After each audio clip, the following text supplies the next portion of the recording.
We are here with Kid Kansas, Alan Garcia, 13-0, 10 KOs. You are now on the undercard of Venado Lopez, Angelo Leo, August 10th, New Mexico.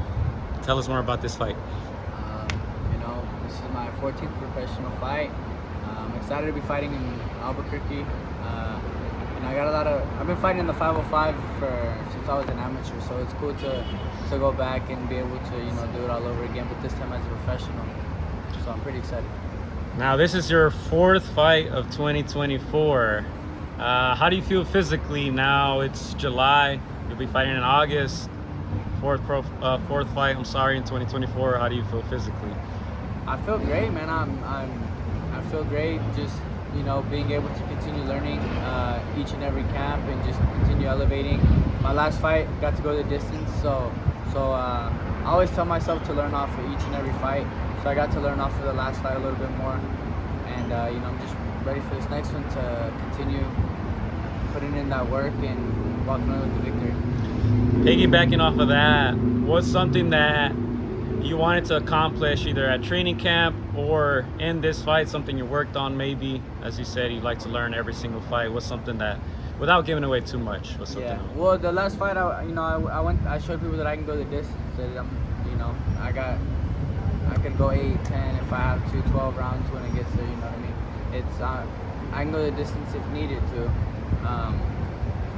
I fought my first all-positive professional. I think I did fairly well. I rated myself like a B on that fight, but I went back to the drawing boards and learning a little more. This camp we've been working a lot of different stuff, more angles for sure. We're working on a lot of angles and just different looks on different shots, and so just kind of opening and expanding my creativity on shots. Mark Castro went the distance with this opponent. What do you think? You're gonna get him out of there?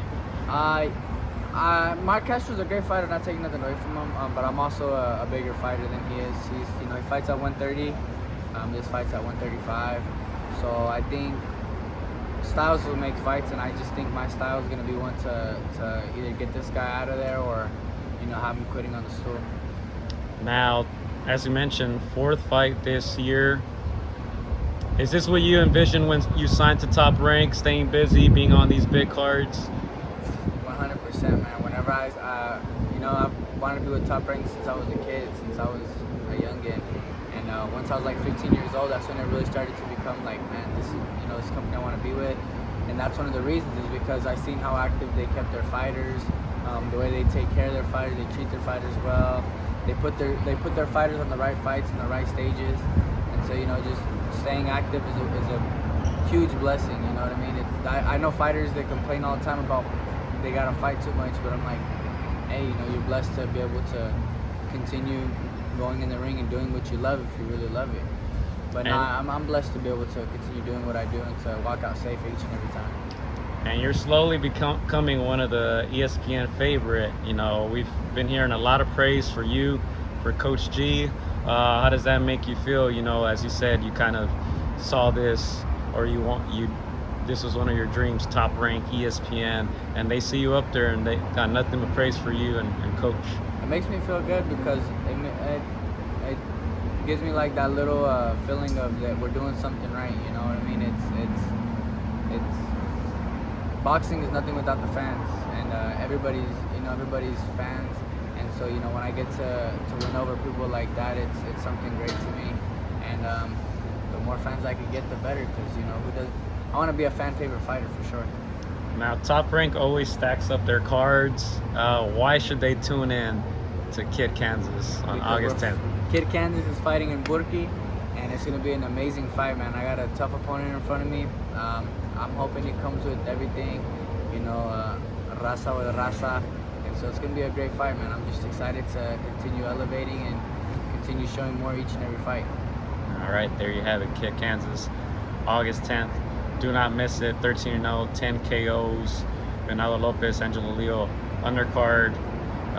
Any last words to your fans who will be there, or are thinking about going, or thinking about tuning in? I I just want to say, make sure you tune in live on ESPN Plus, and if you're in the area, pull up to the 505. We're in there. There you go, Kid Kansas. And we have Coach who just pulled up on us as well. Coach G, back on ESPN, back on the big stage, big card, New Mexico, August 10th. How does it feel? How prepared are you guys coming into this fight? I was able to witness some of the stuff that you guys were working on. How does it feel coming into this fight? Well, it feels great to be back again on ESPN with Top Rank.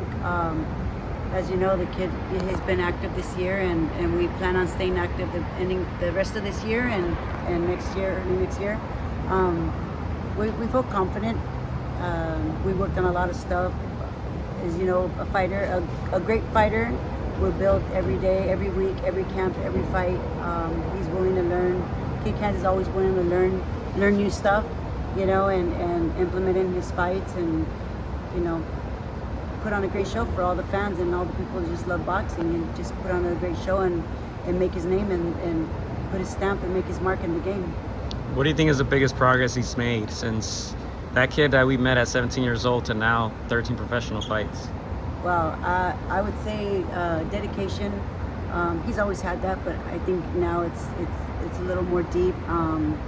His way of learning, wanting to learn, his speed, his power is amazing. Body shots, everything. There's a lot that he's improved from the age of 17 years old to 21. You know, a lot. He's learned a lot.